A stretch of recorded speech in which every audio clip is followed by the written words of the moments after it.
I'm going to take a second of your time to announce that we at Clean Techies have a new look. If you're listening to this episode, you've likely seen it already through our Substack or your preferred audio platform. To all listeners, both new and old, yes, we are still the same overenthusiastic duo interviewing the best climate tech entrepreneurs. That has not changed. But this new look represents the next evolution of Clean Techies. We don't have enough time right now to break down all the cool things we have coming up, so we will be putting out our first ever monthly show at the end of July. Curious to hear about it and want to follow along? Subscribe and follow wherever you listen. Now, back to the regularly scheduled awesomeness. Welcome back to Clean Techies, the #1 podcast for climate tech entrepreneurs. I'm Somil. And I'm Silas. Each week, we publish the secrets to success from investors, founders, operators, and experts in climate tech around the world. Building a startup is hard. Building a climate tech startup is even harder. But we make it a little bit easier. We put a lot of effort into these shows, so we hope you enjoy. Don't forget to subscribe, leave us a review, and let us know who you think we should have on next. With that, let's get into today's episode.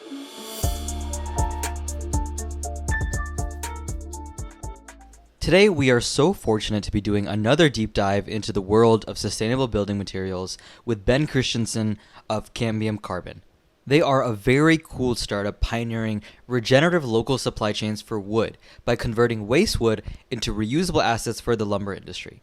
Not only do they have their own white-labeled wood called Carbon Smart Wood, but they have an innovative SaaS platform that can function as a source of truth for the entire supply chain. So basically a hardware and a software.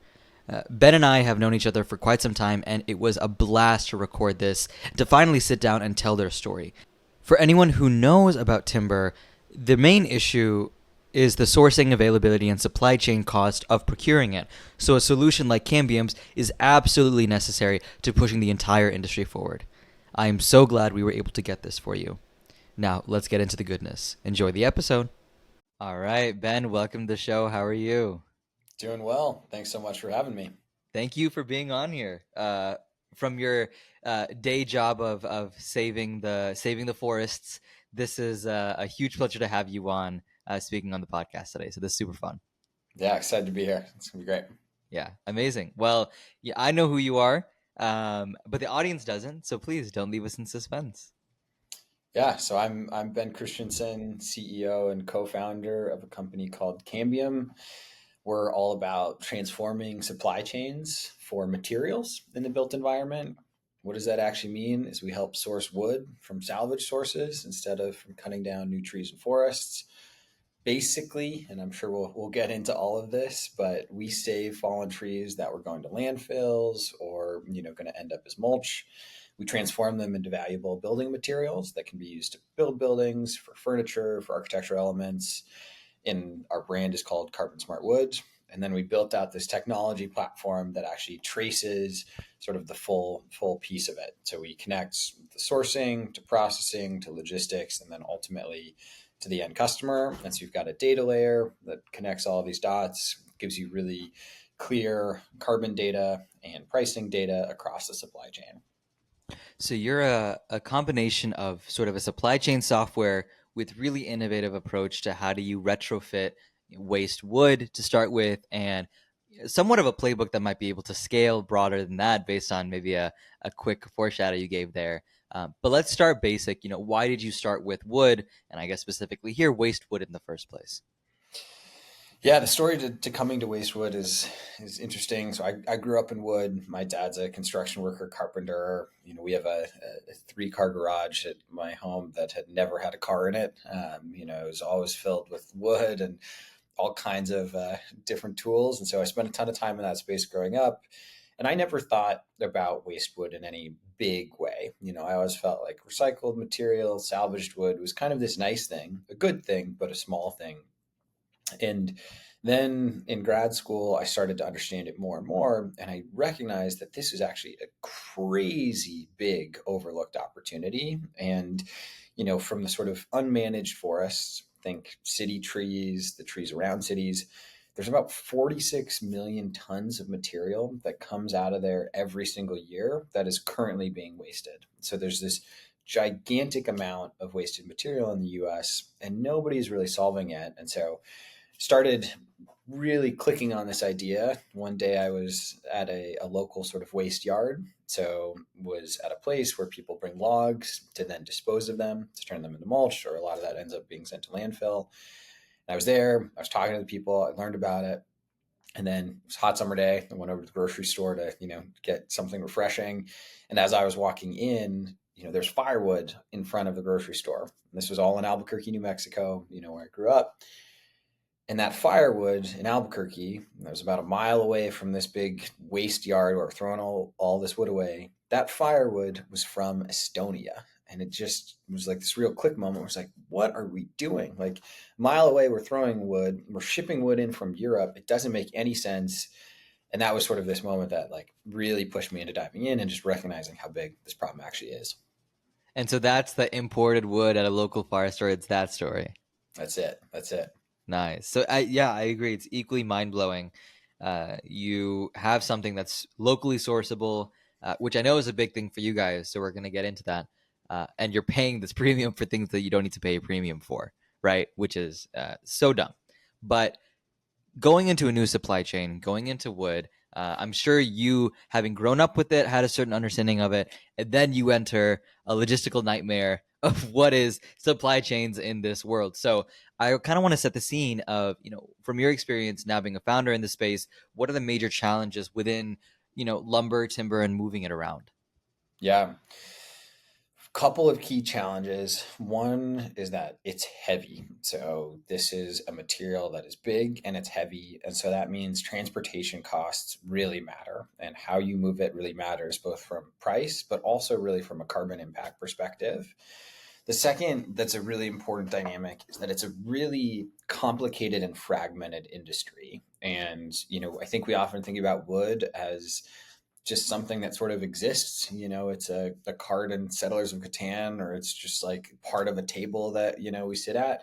We don't actually think about wood. And usually, whatever desk you're sitting on, there's somewhere between 8 to 10 businesses that have to touch that material before it ends up in your home, or before it ends up in the walls of our houses or our buildings. And those 8 to 10 businesses look really different. They are in different places. They transact often in really archaic ways, and they don't actually have any connectivity. And so what that means is you've got these supply chains that are long, they're complicated, and they don't really have technology that serves them. So as we got into this more and more, we've recognized that there's this big opportunity to bring those together. It's also pretty hard to do because you're dealing with lots of different stakeholders in a legacy industry. So plenty of challenges in actually building them. Climate tech founders are taking on a huge challenge. Not only do they need to know how to build a startup, but they also need to deal with hardware, have a strong handle on climate policy, know how to fundraise from diverse investor types. It's a lot. That's why we make Clean Techies, the #1 podcast for climate tech entrepreneurs. In addition to our jobs, we devote 20 hours a week to producing this podcast for you. This way you can learn from the people who have walked the path before you, learn from their mistakes, and gain insights on navigating this complex journey. If this mission resonates with you, we are asking for your help. It takes a lot of effort and it's not free. If you are already a subscriber and want to help, start supporting us today by going to Substack and clicking Upgrade to Paid. Thanks for helping all the climate tech entrepreneurs like you. Generally speaking, that means that your solution, and again, jumping ahead here, your solution is not only making it from a reuse perspective better for the environment, but then also this comes from like my view as an investor in the space, and just looking broadly at what do we need to get mass timber into supply. Transportation, like you said, and locality is a huge issue. It's located in two pockets, essentially. You're either in the Northwest or the Southeast, right? If you're in the U.S. Yep. And you're kind of stuck, right? Any place in the middle has to pay a pretty high premium to get it in high supply. So with that backdrop, when you're looking at entering the space, you come from somewhat of a background, so I don't know if it probably felt this way, but did you feel a challenge like getting into the supply chain, right? And kind of entering at a certain point, and how did you grow your ability to deliver? Yeah, definitely is a challenge. And it's still something that we are very much working on as a company. We have now sourced tens of millions of board feet and are scaling in some pretty big ways, which is really exciting. but there's lots that we're still continuing to dive into because it is such a big industry. And at the start, one of the big things that we would face is really just learning how to talk to different folks. We have people who are arborists, so people who actually take care of managed trees. We work with cities, people who, actually own the trees in many cases. We work with lumber folks, we work with sawmills, we work with trucking companies. Each of those has a little bit of a different way in which you communicate to them. And I think one of the things that we learned really early on is rather than coming in and trying to say, here's our value proposition, this is why you should be part of this bigger solution, we've really learned that the way to do that is just be super, super listen first on everything. And that's been our approach, is help us understand, what your pain points are, all of those things. Some of that's pretty intuitive. I think a lot of companies do that. But when you're doing this more systemic approach where you've got lots of different users, it's really important to get that right. So we talk about it all the time, is listen first sales. And that's been really important in terms of entering this industry, because people often are not that interested in new solutions, but they actually are interested in telling you about their problems. And so that's a great way to enter. And we found that to be really successful. And so listen to sales. Like what, I guess if someone's looking to get accustomed with what is selling, right, in an industry, were there any indicators that you were following? Like, oh, it's this much uptick or it's this kind of pattern, right? Like if I'm looking at sales, oh, I'm like, wood is selling. But I don't know then to be like, oh my God, waste wood is the solution to like locally sourcing our lumber supply chain, right? Like there's a lot of steps you have to go through. So just generally speaking, what did you learn were good indicators when looking at supply chains in general or the lumber supply chain? Yeah, I think that the sort of best indicators for us at the different steps within our supply chain, one was, is there matching demand? So our whole approach to building out the supply chain is demand led. So we are trying to find and identify folks who want to buy this material at scale and then be building supply chains with offtake in hand. And so one of our best indicators is, do we have demand? And then, is this supplier, is this somebody who can potentially grow into being a significant part of that fulfillment? And then I think the other thing that we've really recognized, and this is a little bit more less metric, a little bit more, existential, but there are some people who are very interested in being participants in a new solution, right? Who want to be part of something new that can grow and can be bigger. And they talk about things differently. They use different language. They sort of approach things differently. And when you present them with, hey, here's a problem we're hearing from you, this is the solution we want to get, they actually want to help. They want to like solve that gap. And they can then see themselves as part of the solution that you're also bringing.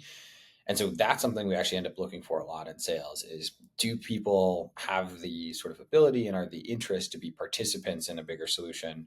Or are they really like stuck in their ways or interested in continuing to benefit from sort of this old archaic solution? Because some people, when you build something new, get cut out. And so that's also part of this as well. So the way that you entered this industry was obviously from childhood, but now you're a founder, right? And you're building up this company.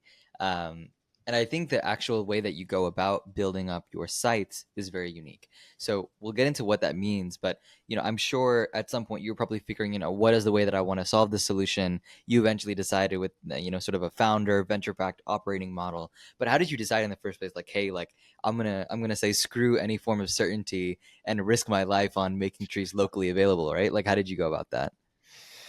Yeah, look, we started looking at this problem initially much more from a sort of research, academic centric, sort of like, what is the problem with wood waste in this country? And there had been some amount of research on that. There's sort of the Forest Service and a few other folks had done some initial thinking, but we basically wanted to go in and work with cities and be like, well, what's actually happening? And we ended up getting a big grant from the Nature Conservancy to go and do that. And one of the things that we saw in that is we sort of put out this call for requests for cities to say, hey, we want you to come in and help us answer this question.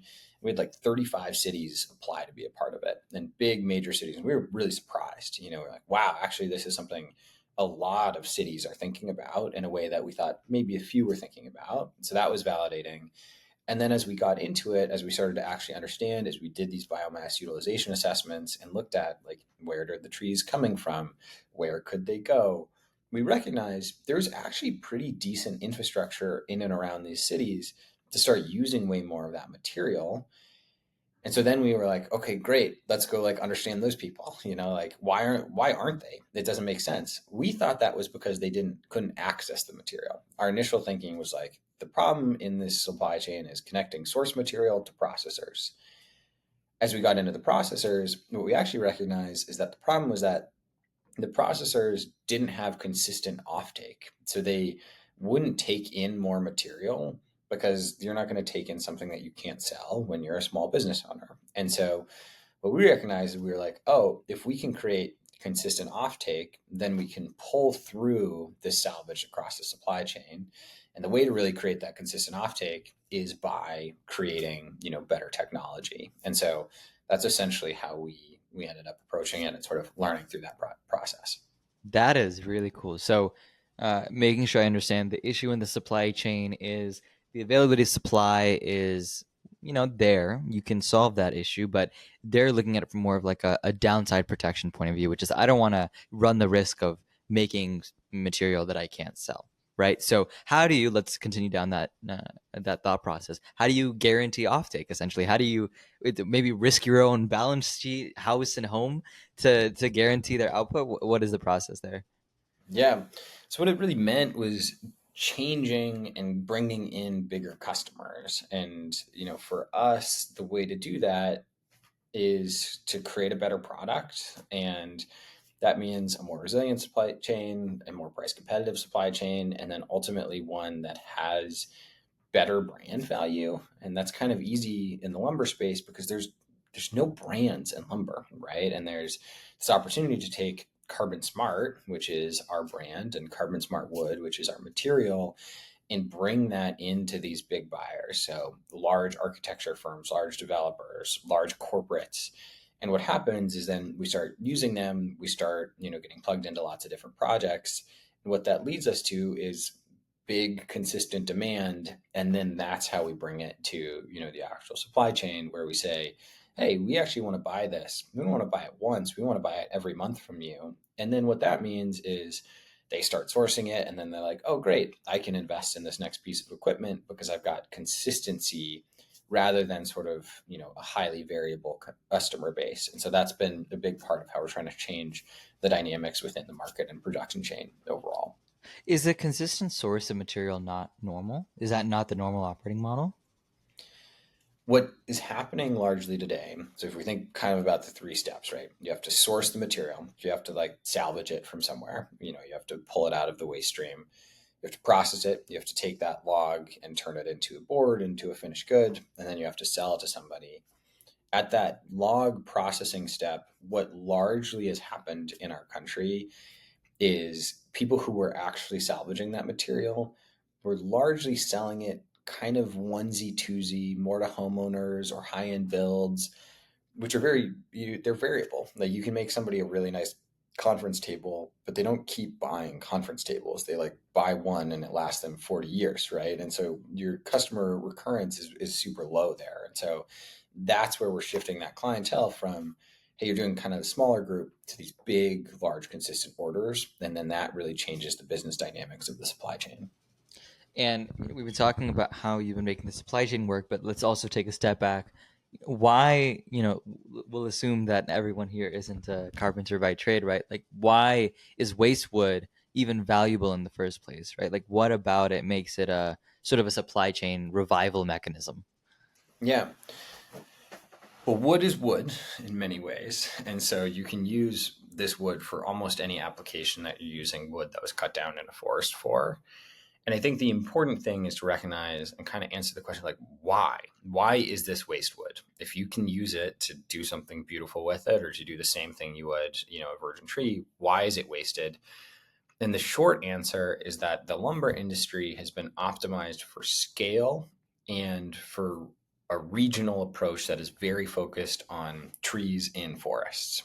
And so when you have something like, we work in Hennepin County in Minnesota, and, they have about 1 million ash trees coming down in the next 5 years. That material is not in the forests, that are currently being managed. That's all like owned by cities, it's owned by utilities, it's owned by private landowners. So it's all of these different parts of it. And so you're going to get trees coming out in bunches of like 1 to 10.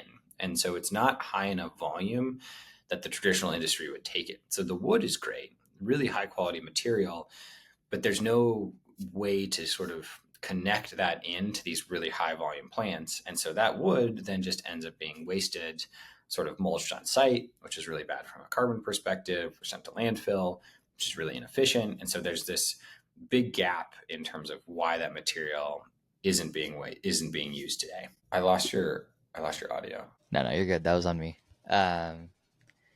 So I'll just continue in 3, 2. So are you in any way, I mean, like I came into this conversation asking you, what the hell is waste wood, right? So that may not be a question that every person within the industry asks, but are you at all fighting a perception problem, or is it a pretty well understood thing? We're definitely fighting a perception problem. I think that the two things people think about when they think about waste wood, they think small and they think inconsistent. And it is so big. There's literally billions of board feet that could be used to actually, salvage this material and put it into the current streams. And then inconsistent is, one of those things that we really believe is oftentimes this material has different character. So it looks slightly different than what you would get from the industry. But people, when they actually see it and they understand where it came from, they like it, right? It doesn't look worse. It just looks different. And, it's the same thing with anything from a fashion or aesthetic perspective. It's about, can you see it? Can it be consistent in what it is? We can deliver really consistent products that are really, really beautiful. But our ash might look a little bit different than, ash from the industry because it comes from a different context. But it still has, so much scale that it can meet the needs of these big buyers who are actually looking for it. So there is a perception problem for sure. We're starting to see that change in bigger and bigger ways. And the more projects that we do, the more proof points we have that people love this. And pretty much anytime somebody actually comes and look at the wood, they love it, they buy it, they move forward. And so it's not actually a perception problem when they're looking at the object. It's a perception problem kind of when they think about it generally. And so right now, the thing that they're used to is some, level of inconsistency. So would you say the real alpha is, your ability to ensure that you can get enough supply wood for their specific use case? Or, I mean, you mentioned this briefly at the end. Is it really the fact that they touch it, feel it, see it, and they're like, okay, this is good enough? Like, what is the unlock there for their hesitation? I think it's both. I think that they need to touch it, feel it, see it to be like, great, this is beautiful and this is going to meet our needs. And then their next question is, yeah, but can you get enough of it for us to meet those needs? And, this is what we're really proving is that, our current supply chain at an annual capacity produces about 113 million board feet, which again, I keep saying board feet, which most people don't know. Think about a 1 foot by 1 foot and 1 inch thick square of wood. And, just to put that in perspective, like that's somewhere, it's almost about $500 million in value of sort of current production capacity within our supply chain. So it's big, right? That is a lot of material that we can source to fulfill a ton of orders. And so that scale is there. And so that's how we're starting to land some of these bigger and bigger clients. We've got a bunch of exciting announcements coming up with some new partnerships that are really that next level of scale. And they're convinced There we go. these deals because they believe in that supply chain. And so, what is the landscape of people that you're selling to, right? Because wood goes in a lot of different places, to a lot of different sizes, a lot of different things. So right now, both maybe now and I don't know how much breaking news we can do here, but what does that all look like for you? Yeah. So basically, it looks like we started initially with more of the high-end architectural elements. So think like, it's nice, like a really nice conference table. It's bar tops. It's kind of things in corporate offices. So like we built Microsoft's headquarters with a lot of that from all the wood Wow. material. We then, have started to scale into bigger things where, we did Microsoft, we did Patagonia stores, we did National Geographic with the, actual sort of elements. And then now we're starting to scale more into the buildings themselves. And so launching into mass timber, which you're familiar with, but it's the, how we actually build buildings out of wood instead of concrete and steel, big buildings, skyscrapers, and supplying our material for that. So we've got a number of projects there. And then we also sell material into outdoor uses. So decking, siding, fencing, we sell it into flooring. So we've got sort of this omni-channel approach. And for us, that works because we sell wood and we transform and sort of update how these supply chains work. But it's pretty easy for us to deploy that material into lots of different sectors. Understood. And so, as you transition between going from more premium, more niche use case to scaling to mass production, what changes for you? What conceptually do you have to really change about? I think the messaging is obviously has to be different, but from an operations point of view, how are you shifting? Yeah, we just have to build economies of scale within our production chain. And so the simplest form of that is, to produce and to build out, something like a Patagonia store, high brand value, great story, awesome, alignment, not actually that much wood, right? It's just a little bit of wood. And so as we go into building these much bigger, much more scalable, production chains, we move from people who have traditionally just done salvage to providing salvaged wood to these bigger sawmills, bigger drying facilities that now we're trying to get them to go from sort of no salvage wood in their supply chain to, all right, now maybe they're producing 20 or 30%. And we're able to sort of move our material through their production capacity, which unlocks scale, right? And that's the simplest part of how do we get into these bigger orders is bigger production and better logistics. And specifically, does that mean that you as a founder, you're looking at the landscape of, okay, how do I find bigger customers? How do I find more production capacity? Really in the specifics here, what comes first? Yeah. This is one of the nice things, and I've really tried to optimize for this in our business, and I think we've done a pretty good job, but it's very interested in a flywheel effect where whenever we're putting our time into something, we're getting outsized value into another part of our business. And so a great example of that is when we get a big order from somebody, let's say, somebody's building a new hotel and they want to source our material for it. We are then going to take that order, say in this example that it's 1 million board feet of white oak flooring, for instance. They want to buy that from us. We are then going to take that order and we probably know where we're going to fulfill it already. We'll look in our software. We can immediately tell where we have that production capacity, what the impacts are around it, what pricing would look like. But we're also going to take that order and we're going to go find other people who could potentially be fulfilling that. So we're going to call other sawmills, other people on our list. And that's a great place to start a conversation from saying, I want to buy from you. And so then that brings on a lot more folks. And it works the other way too, which is like, okay, great. Now we build the supply chain to go and fulfill that order to be producing white oak flooring. Now, maybe we're only using 50% of that total capacity that we could. So now we've got a product that's ready, that's stood up, that's been vetted, that we have photos, that we've all of those things. And now we can go to demand and say, great, who else wants to buy this? Because it's already stood up. All of that QA/QC has already been done. Okay, makes sense. So it's sort of, yeah, like you said, exactly like that, a flywheel. You can use one to build up the other and keep it going, more or less. Exactly.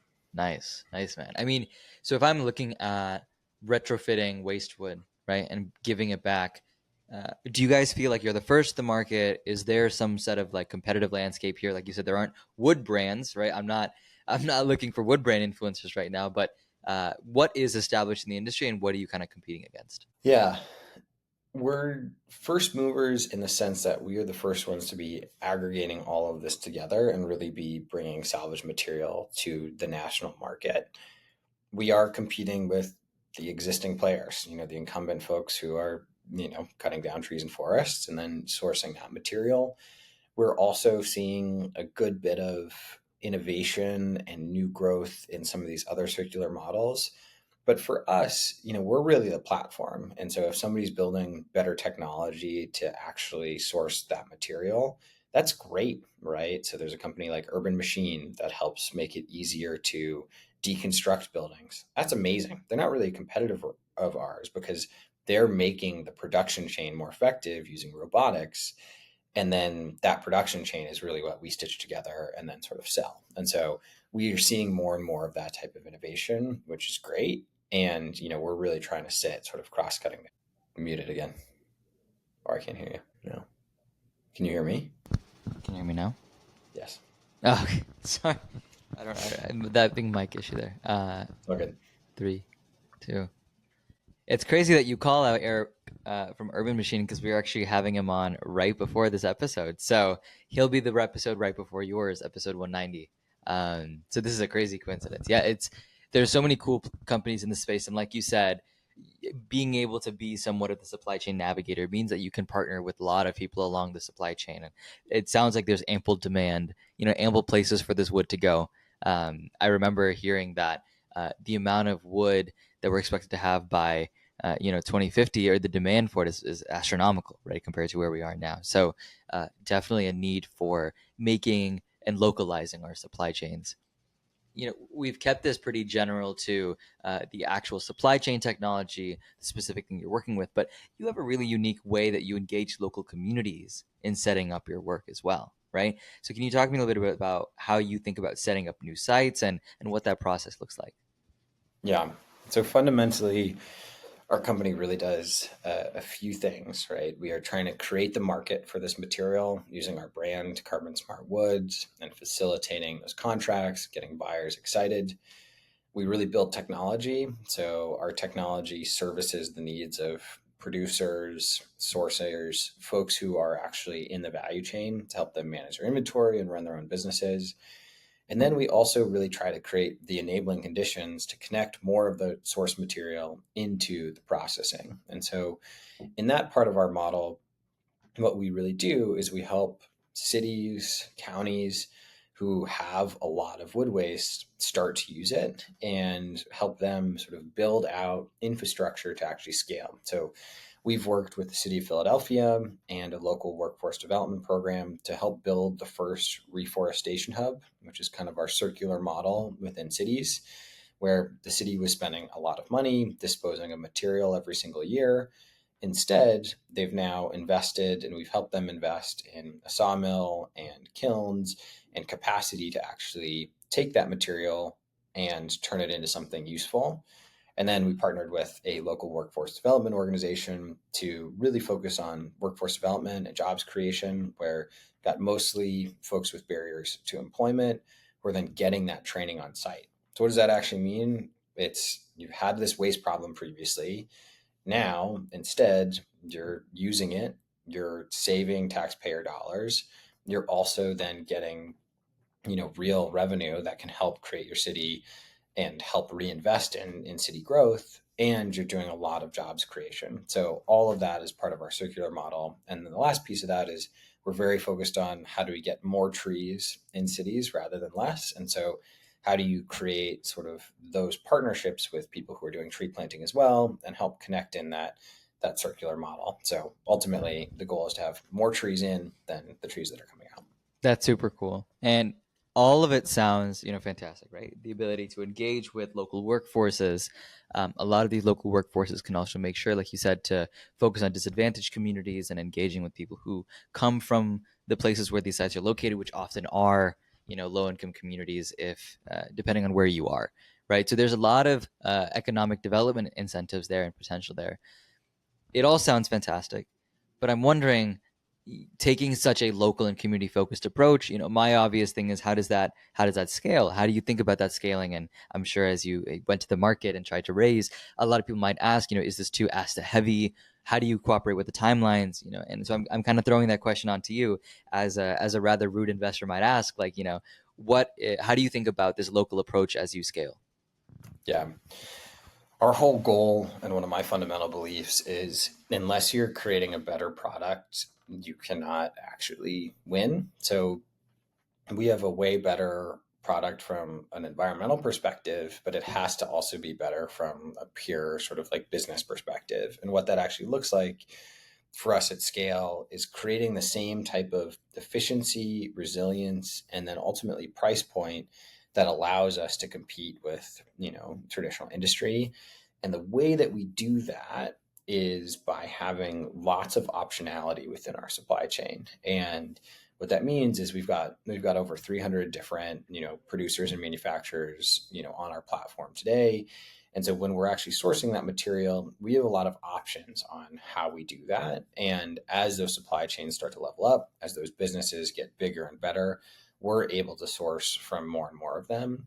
Again, the other thing that I would say there is we're really building out the platform. We're building out the data layer that connects the source material to somebody who will use it. We building out the data layer that tracks that inventory when it's in somebody's shop, and then it moves to, the next facility. We're building out that data layer that when an end customer is trying to, do compliance reporting for, their scope 1 and scope 2 emissions, they can. And so when we do that, we actually don't have to hold the assets. We're very focused on helping people grow, helping folks unlock, bigger production chains, but we don't actually have to hold the assets as a company.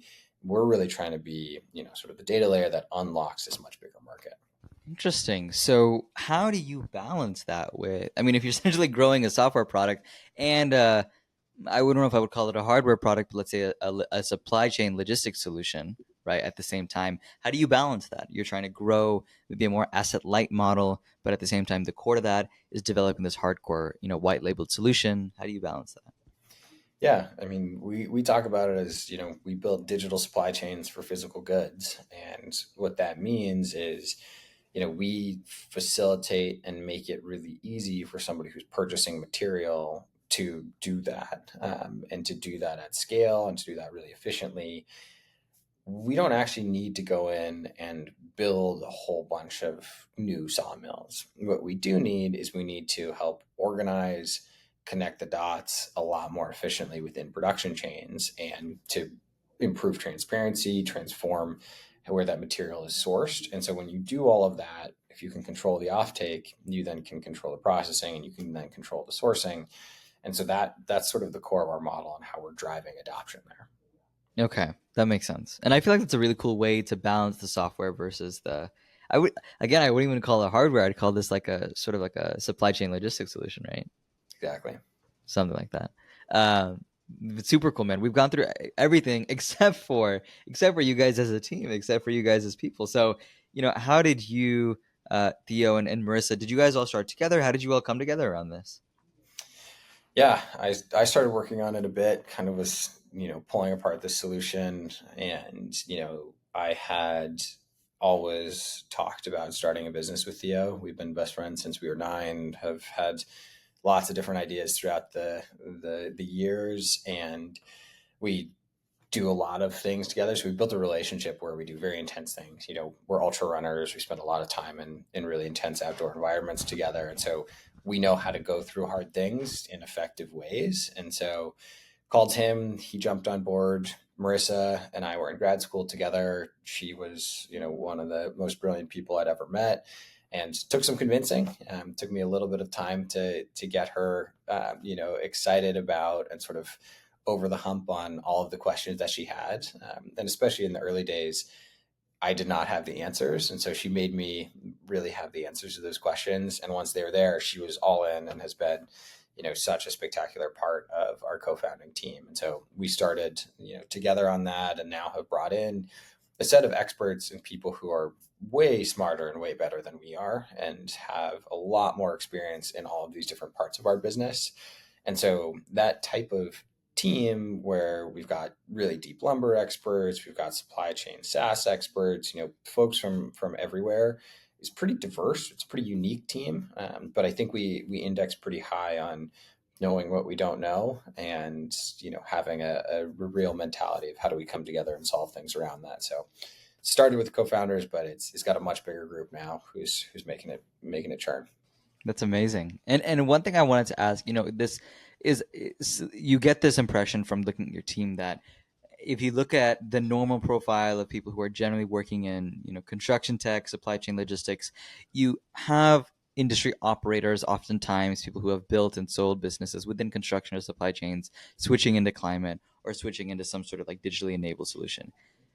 From my understanding, you guys aren't exactly that mold, right? So your fate, either whether it's your genuine age, you guys are relatively young for, some maybe an older founder, and your tenure within the industry, right? So I'm just curious about how and if you faced any form of sort of like newcomer syndrome or ageism as you build this company and how you dealt with it. Yeah. I mean, we absolutely do. And I think it makes sense and it's understandable is that when you're building something new and you also are not somebody who they have a deep relationship with when you're young, there's an inherent expectation that you don't know what you're doing, right? And there's some truth to that. Like that doesn't come from nowhere. That comes from like having a lot of young people who have a great quixotic idea, but like maybe are missing on how to actually bring it to market at scale. And that's part of why, sort of circling back, that we've been very focused on combating that by listening first, right? And by emphasizing that, by really trying to understand customer pain points, get through some of those pieces, in terms of, being more green. And what I think we've shown, and what I'm a huge believer in, is it's not really like it is not worth our emotional energy to try to go and fight those things. We win on this by building a better product, by showing that we can deliver something at a better price and with higher consistency that is better for our planet. And just being pretty ruthless about that is huge. And I think the other thing that we also try to do, which I was sort of mentioning, is we have a lot of people who have done it, who have been industry operators on our team, who have gone through multiple exits. And so there's folks who can come in and can give that credibility into different conversations, which is really important. And I try to be no ego. It's like, yeah, sometimes me being younger is not going to be the best face to put forward in this conversation. That's fine. I don't need to do that. What I do need to do and what our company needs to do is win. And so we try to focus on that in some pretty, unattached ways, if you will. I love that. You do whatever you got to do to win, right? What you guys need to do is win. That's phenomenal. The time has flown. We're coming up on sort of the last 10 minutes of the episode, but one really interesting thing I want to touch on is you're operating essentially as a climate company, right? Like, that's a very catch-all term, but it's, companies that are able to decarbonize as the solution scales. And even though you are a climate company, you actually have a pretty interesting track record of raising from generalist investors. I actually know one of the funds, Rise of the Rest, very well, and they have a completely different mission, right? Is investing in economic hubs outside of the major venture hubs. So, what has your fundraising journey been like? I mean, what I've heard is it's an asset to be able to raise from generalist investors being in climate. So, do you share that same experience, and what's worked for you? Yeah. I think it's a great question. And I think that's something I really believe in is, our solution can create value in lots of different ways. And I think that that is required when we think about the next generation of businesses is, I think we keep saying this, but it's got to be better from an environmental perspective and better from the business perspective. And so the way we think about that and the way we've seen this play out, with investors is, global wood demand is going to triple by 2050. Urban populations are increasing by like 2 billion in the next several decades. So there's all of this big exogenous pressure in the markets, talking about a growing market that needs better solutions. And it's largely underserved from a technology perspective. And so really being clear about, hey, this is big market, it's growing, there's big tech gaps. If we can solve those, we not only can create this outsized climate value, but we also just create outsized, business and industry value. And I think that we've experienced investors taking a little bit of time to come to this. Wood is not like name a venture capital fund that has that as a thesis, right? They don't. And, the climate play, we have this huge opportunity to really be implementing more and more carbon negative materials like carbon smart wood into our built environment. So there is interest there, but there's not a lot of overlap. So generally in our fundraising journey, it takes people a little bit of time to understand the new market and our solution. And as soon as they do, they start to see, oh, there's these flywheel effects. There's, this big growth. And that's why we've been able to bring in these generalists in addition to climate centric folks, because they see how this just ticks as a pure business play as well. That's really informative. And I think it's the flywheel. I mean, you have me sold. I feel like that is definitely a reason to be optimistic is you guys have already de-risked some of the early projects, demonstrated that you can create supply and demand around this kind of a process. And to a point, it's now just about scaling it, right? Of course, there's always more challenges and things to learn, but you're at sort of a really key point where I think venture dollars and fundraising can be very, very informative, right? The last thing I really want to end on is you're sort of doing so many cool things in one company. You're seeding a market, you're building a new supply chain, and you're doing all the while doing it like fighting a perception problem, right? This is not a straightforward solution. So, of all the different challenges you're tackling, I'd love to hear, if you were to start and talk to Theo, or rather, maybe in this case, talk to Marissa day one, what are the top 3 pieces of advice you would give to Marissa about how you guys are going to found the company? Yeah. I think that I would say, we are going to tackle something that is systemic, but in a very focused way. And I think there's lots of different ways to be focused in building. For some people, that's having a single product and selling it through one channel. For us, we find that focus to be being very selective about we have to connect source to processing to demand, but we do that in very constrained, very sort of, militant ways that don't allow scope creep, don't allow focus creep. So we're going to stay very focused. I think the second thing is that the market and the demand and sort of like the tides of history are on our side. There's huge shifts and there's real need, and the timing of this solution works. Like 20 years ago, 30 years ago, there wasn't the production chains to actually build a technology company to service. Those exist now. And so we're well timed in order to, actually go and meet this growing market demand. And then I think the last thing, which I always go back to, is things are hard. Building a company is hard. There are ups, there are downs, but I am somebody, and our leadership team is, Marissa absolutely is, so she wouldn't need convincing of this, but that are incredibly gritty and are incredibly interested in how do you stay emotionally committed to a solution for a long period of time, particularly when it's really difficult. And that's what ultra running has been for me, is like learning how to go through those things when you're 60 miles into a 100-mile race and you have to go so much further. That's a lot about what funding a company is as well, as doing that. So having that grittiness, I think, is a key thing that gives me confidence in what we're doing.